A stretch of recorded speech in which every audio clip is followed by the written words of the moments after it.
आज बोधिसत्व परमपूज्य डॉक्टर बाबासाहेब आंबेडकरांची जयंती आहे आणि केवळ नाशिकमध्येच नाही तर महाराष्ट्र देशात आणि जगभरामध्ये बाबासाहेब आंबेडकरांची जयंती साजरी होते आहे. बाबासाहेब आंबेडकरांचं महत्त्व, मोठेपण हे सगळ्या जगानं मान्य केलेलं आहे. रक्ताचा एकही थेंब न सांडवता कोट्यावधी लोकांचं धर्मांतर एकाच दिवशी करणं ही जगातील एकमेव अशी गोष्ट आहे, एकमेव उदाहरण आहे. कोणी तलवार, कोणी बंदूक, कोणी तोफा यांनी धर्म बदल केला असेल कुणाचा, पण बाबासाहेबांनी रक्ताचा एकही थेंब सांडला नाही.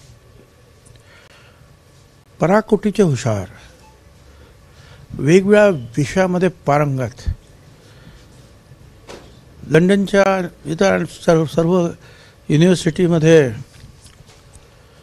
प्रत्येक परीक्षेमध्ये डिस्टिंक्शनने पास. कायद्याचा असेल, अर्थशास्त्राचा असेल, मानववंशशास्त्राचा असेल, वेगवेगळ्या ह्याच्यामध्ये अनेक विषय जे 8-8 वर्ष खरं म्हणजे लागले असते शिकायला, ते 2-2.25 वर्षामध्येच त्यांनी जे आहे पूर्ण केले आणि त्याच्यामध्ये डिस्टिंक्शन मिळवलं.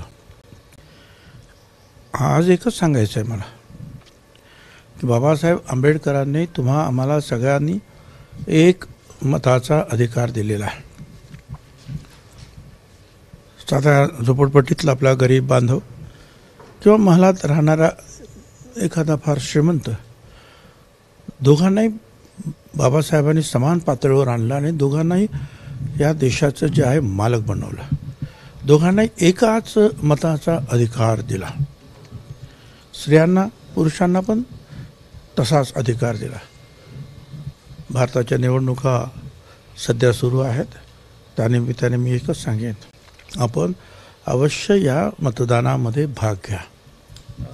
घरी बसू नका, कंटाळा करू नका. काल मंत्री होते आपले दादा भुसे, ते देखील बोललेत की नाशिकची जागा ही शिवसेनेला. असं आहे की जोपर्यंत ऑफिशियल डिक्लेरेशन होत नाही, अधिकृतरित्या जाहीर होत नाही, तोपर्यंत महायुतीच्या मध्ये असलेल्या प्रत्येक पक्षाला ही जागा मागण्याचा अधिकार आहे. हे एक आहे की ज्या वेळेला अधिकृतरित्या उमेदवाराचं नाव जाहीर होईल त्यावेळेला आम्ही सगळेच, मग शिंदे शिवसेना असेल, अजितदादा पवार NCP गट असेल किंवा भाजप असेल, आम्ही एकत्रित काम करणार आहोत. नाशिकच्या जागा सुटायला एवढा वेळ का लागतोय, काय कारण आहे? नाही, ठीक आहे ना. नाशिकची निवडणूक जी आहे ही महाराष्ट्रामध्ये शेवटच्या टप्प्यात आहे. फॉर्म भरायला सुद्धा 26 एप्रिलच्या पुढे सुरुवात होणार आहे.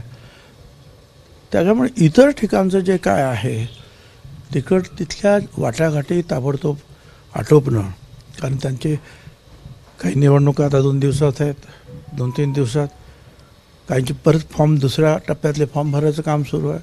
तर तिथल्या ज्या काही गोष्टी असतात उमेदवारीच्या संदर्भातल्या, त्या वाटाघाटी पूर्ण करण्याकडे सध्या लक्ष आहे सगळ्यांचं. हे महायुतीचं सुद्धा आणि महाविकास आघाडीच्या बाबतीत तेच आहे. भाजपची आता हे संकल्पपत्र जे आहे त्याची घोषणा झाली आहे, त्यात गरिबांना मोफत वीज देऊ असं देखील ते म्हणतात. असं आहे की भाजपने जर सांगितलं असेल तर ते पूर्णसुद्धा करतील, कारण अनेक गोष्टीमध्ये त्यांनी ती पूर्तता केलेली आहे.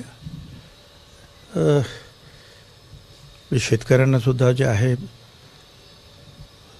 निमाना दरवर्षी ठराविक रक्कम त्यांच्या खात्यामध्ये जाते आहे.